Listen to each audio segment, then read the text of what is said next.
Hey YouTube, welcome back to my channel. I feel like it's been forever since I made a video, because it has. I mean, I did make a video before this, but it's not out yet, and I can't tell you when it's going to be out.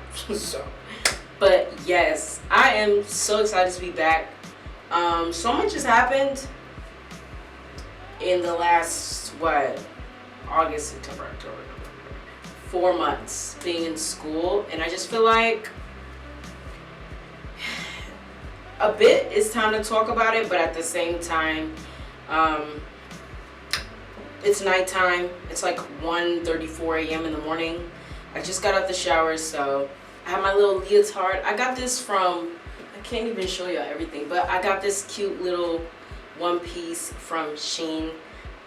So yeah, but let's just talk. So if you hear the air, or if you hear this blowing sound, it is the air. It's coming from up there, so hopefully you can still concentrate on what I'm trying to say. But yeah, now I feel like I can get in the nitty and gritty of what we're going to talk about. So just this year in August made the 1-year anniversary of me on YouTube, and I wish that actually meant something to me, and it does, but at the same time I wasn't putting out content, and I still haven't, and there's so much to talk about with that. I want to make a video about being an RA, especially for you guys considering being an RA maybe next year or next semester. There's just so much that I didn't know, and I think if I did know, no offense, but I feel like if I did know, I don't think I would have became an RA. I think saving money is, to some people just very important, and to me it is extremely important. And of course, coming out of quarantine, I kind of wanted a space to myself, but at the same time, this has not been a walk in the park. I will definitely say that when we started the semester, everything it's not what they make it out to be, okay? It's not what it seems. It's not what it seems at all. Just in case you want to know, it is the Even Tone Post Cleanse Tonic from Mel. So far, 2 of my products are black owned. But yeah, it's definitely not what they say that it is. When I first applied, I was so excited. I applied with me and my best friends, and we were like, we're all just gonna be RAs.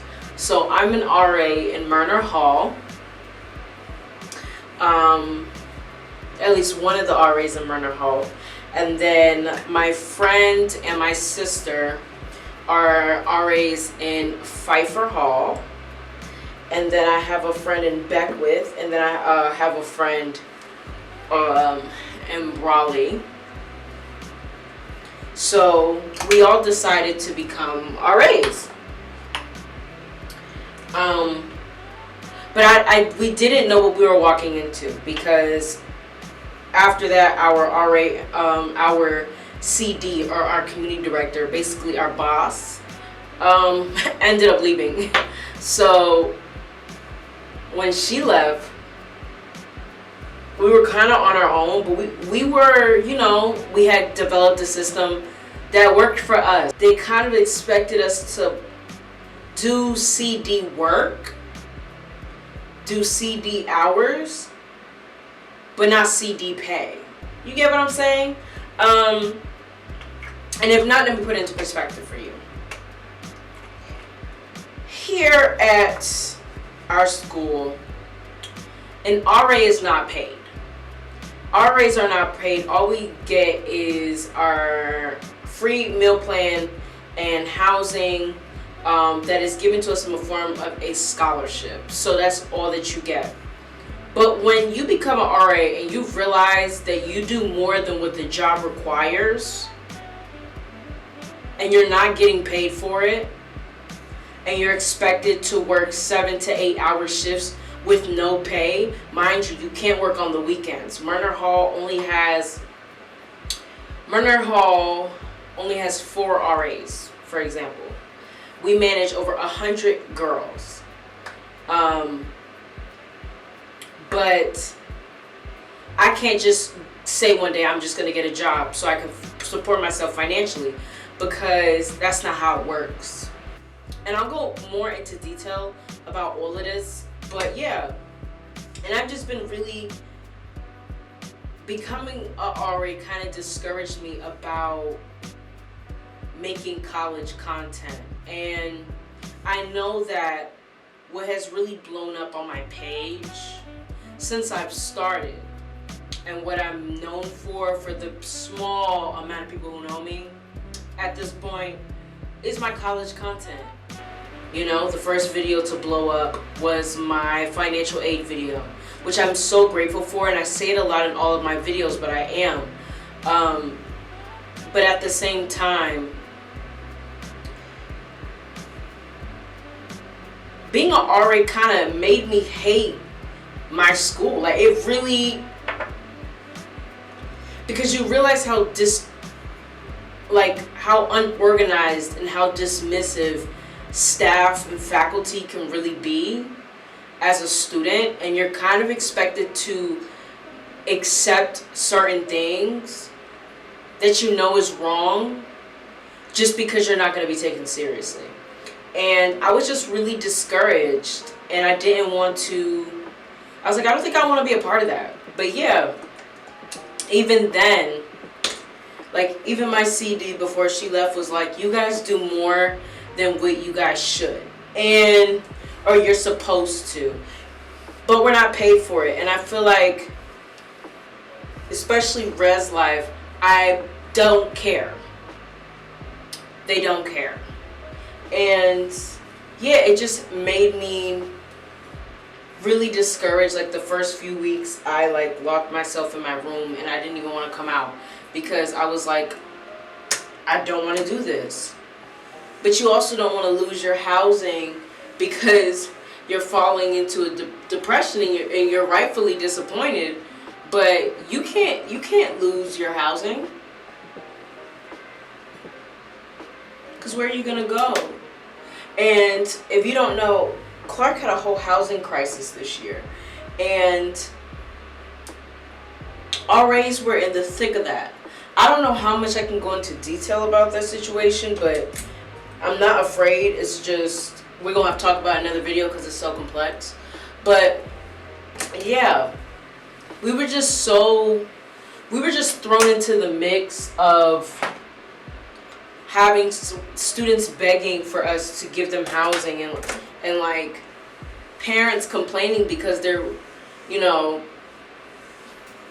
was issues with the buildings, and we couldn't get people to check. Like, you had people staying in temporary housing, and when I got here, we were also staying in temporary housing because the buildings weren't ready.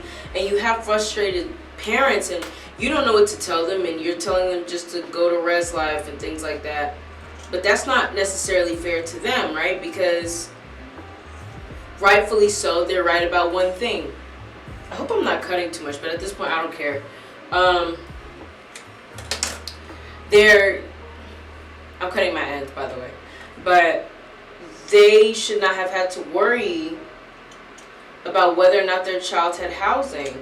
And then hearing, you know, my friends who lived off campus and were forced to stay in like 444 and things like that, like, they went through it. Let's see if I got all of it. But they definitely went through it with living there and not having AC, or like, there's cold, the water was cold and it wouldn't heat up, and it's like, damn. But yeah, it was just a whole situation. But in general, I feel like the beginning of the year was so hectic, I didn't want to record. I'm be honest, I did not want to record. I didn't want to record because I have so much content, and I'll share it with you guys because I'm sure that you are curious. But I have so much content about the beginning of the year and RA training and all of that is not out, simply because first I didn't have the time to edit it, and I became extremely broke, and I couldn't even afford soap. So we're not even going to get into that. Hopefully I look like I'm in a better position, because I am, but it could be better. But you know, like in general, I want to add layers to my hair because I feel like my hair looks so weird. But yeah, it was not easy. Okay, so next topic. Yeah. Next topic. But when it comes to my YouTube channel, I think I've said this before, but I don't mind still doing college content. You know, of course, I think it's going to be more specific now, like mass media majors and, you know, what things that you should expect coming to Clark Atlanta University. Of course, they're going to be more specific videos than more generic videos. And also about my experience, of course, as an RA, because I think that's important. Did that change anything? I don't know if it did. For those of you who don't know, I became a part of the, I was already a part of CAU News Breaks. I've been a part of CAU News Breaks, which is as the school's news crew since my freshman year, or basically for 1 year, because, you know, I didn't have a sophomore year. And then I decided to join the CAU Panther. And you guys don't know this, but there's a hidden part of me that I love, which is writing. I've always been a writer, but over the summer I wanted to take my writing to the next level, and I wanted to learn how to do feature writing. And feature writing is kind of like news articles and op-eds, and I wanted to learn how to do all of those things, right? Because they started to interest me. From this survey and media class that I had to take my sophomore year. And I was like, I think I want to do that. And I practiced it. I practiced how to write and all of that. And then about, I think you say 2 weeks ago now, I actually put out a month ago, I actually pitched my first article to an editor, and who came to the school, and it's going to be published on Thursday. And let me tell you why that is so exciting. First, payment. Second, getting your name out there. Because getting your name out there is so important, more than you know. It's more, and you'll learn this, like, you know, your freshman year, you're so about resume, like that has to look good on my resume. So you do a whole lot of stuff, but it doesn't mean anything. You do a whole lot, but nothing at all, if that makes sense. And a lot of people do this, and some people say, you know, that could never be me, or I would never. Everybody does it their freshman year. Like, you just do a whole lot of shit that you shouldn't do because it doesn't make sense. If you want to go into news journalism, then why are you doing films if that's not what you're passionate about? But everybody does it, like everybody. So it took quarantine for me to be like, what do we want to do? And even when it came to my YouTube channel, I even had to ask myself, like, why am I doing this? Is it just for the resume? Because at first, that's why I started my channel. I was like, it's just for the resume, and that's about it. But then I was like, you find a love for it. Do what you have a love for. So yeah. Because it's not going to mean anything to you. If all you're worried about is doing stuff for your resume, then, hon, think about it. You're going to go to the real world being qualified for really nothing. Because I always say this, get good at one thing.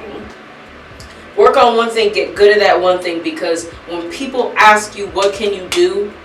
Especially on an interview, you can't tell them, I do all these things at once. Because then to them, you're doing a whole lot of nothing.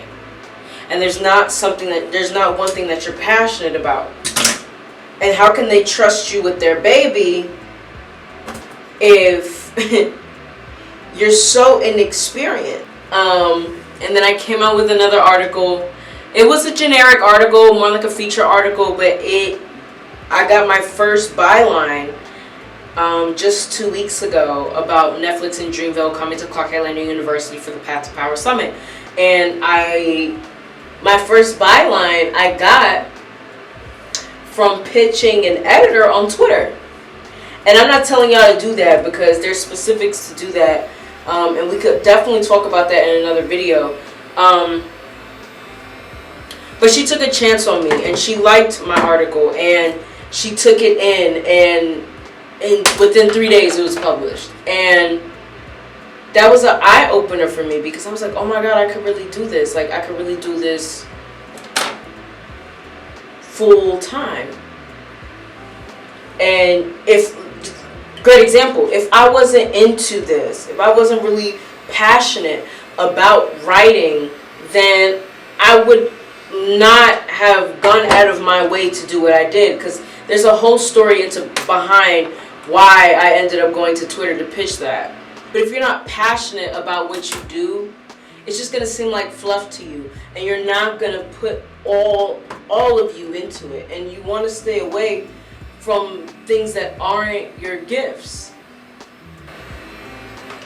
So yeah, but I wanted this video to catch up with you guys because I want to tell you that I am making content, but it's gonna be different, guys. Like, and if you guys stick with me, well, I hope you stick with me, but if you don't, I mean, I completely understand. You know, we're still gonna have our college content, but it's gonna be very specific and not as generic as before, unless you come to me and tell me that you need a video like that. But I want to help you guys with things that will actually apply to you when it's about that time to make some hard decisions about what it is that you want to do. Because a lot of you are freshmen, so you don't have to make that decision right now. But there's going to come a time when you're going to have to do that. And you're going to have to make some hard decisions. Just like, you know, I had to make it. Look at this. It's so much flatter. Just like I had to make that decision, you guys are also going to have to make that decision. But when you make it, I want you to be happy with the decision that you made. Anyway, you guys, this is the finished product. She is beautiful. She is gorgeous. Okay, now, thank you guys so much for watching this video. If you guys want to see more videos like this, just let me know. But for the most part, I just wanted to come back and say hi to you guys because I missed you. But I hope you guys have an amazing night, morning, whenever you watch this. And I'll see you guys on my next one. Bye.